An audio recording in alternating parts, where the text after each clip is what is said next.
안녕하세요, 평문스테입니다. 피오렌티나의 피올리 감독은 마지막 기회까지 놓쳐버리며 이제는 패급 이미지가 제대로 바뀌었으니 당분간 재취업은 힘들겠네요. 그래도 아쉬운 건 경질이 임박한 상황이었고 피오렌티나의 체급을 생각하면 홈경기에서는 내체를 충분히 꺾을 힘이 있다고 봤지만 역시는 역시라는 말이 어울리는 결과가 나와버렸습니다. 이쯤 되면 피오렌티나는 팔라디노 감독한테 빌어야 하는 게 아닌가 싶네요. 각설하고 이제 복귀한 지도 좀 됐으니 이번 주부터 본격적으로 배팅해봐야죠. 이번 주 첫 한 주 같이 한번 잘 끼워보시죠. 그럼 오늘 경기 분석 시작합니다. 첫 번째 경기는 라치오와 칼리아리의 맞대결입니다. 지난 23-24 시즌 3월 사리 감독은 다수의 라치오 선수들과 불화로 인해 자진사임했었죠. 하지만 지난 시즌 라치오를 이끌었던 바로니 감독이 유럽 대항전 진출에 실패하면서 결국 한 시즌 만에 사리 감독이 다시 라치오의 부름을 받게 됐습니다.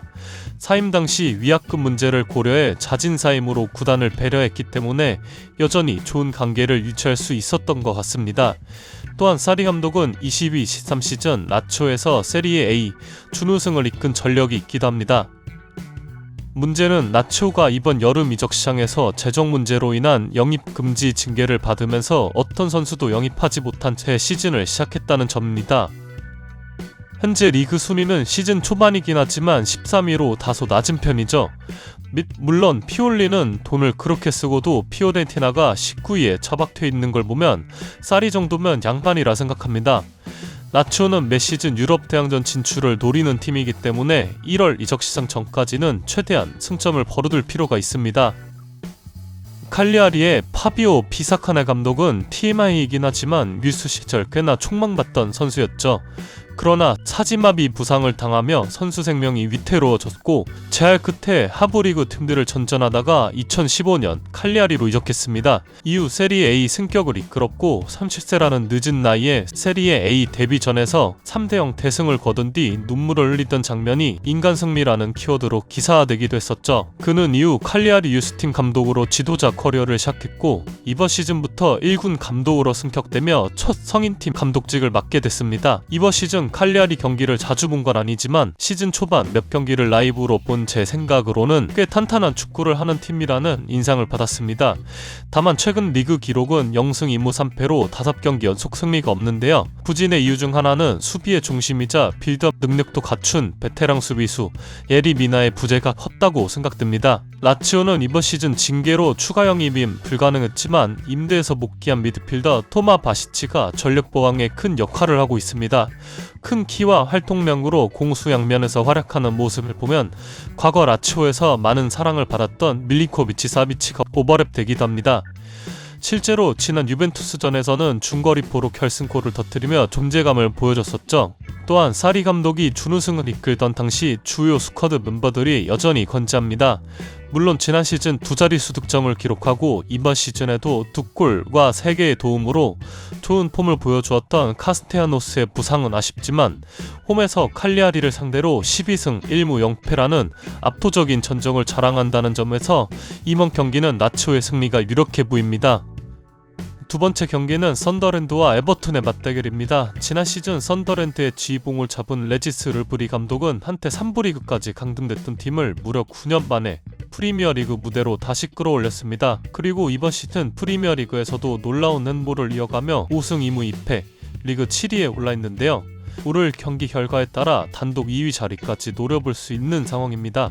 선더랜드는 이번 이적 시장에서 주드 벨링엄의 새로운 조항 덕분에 3천만 유로를 추가로 확보했고 플러스로 구단주의 대대적인 투자로 여름 이적 시장에서만 1억 8천만 유로를 쏟아부으며 과감한 행보를 보였습니다.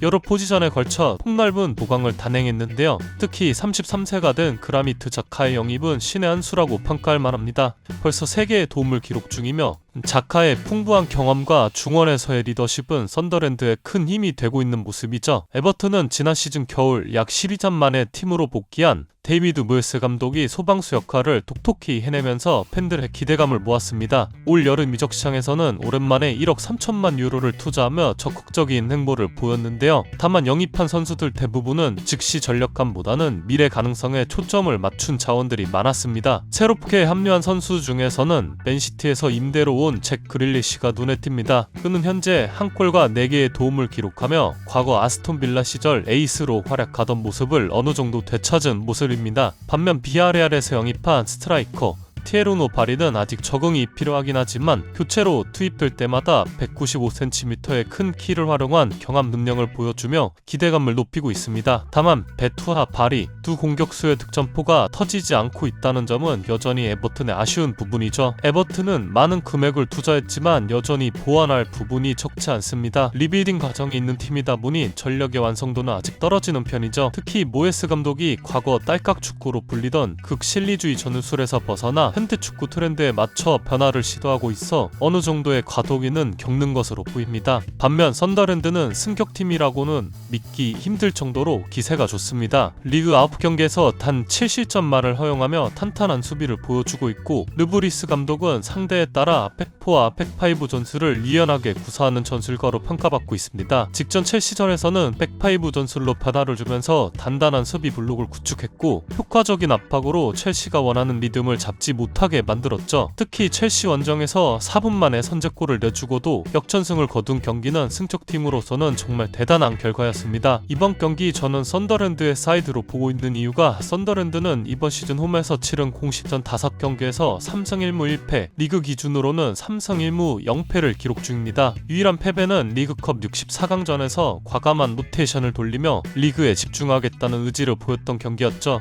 최근 고배당 경기에서 무승부로 무너지는 경우가 많아 이번엔 안전하게 선더랜드 더블 찬스를 활용해 볼 생각입니다.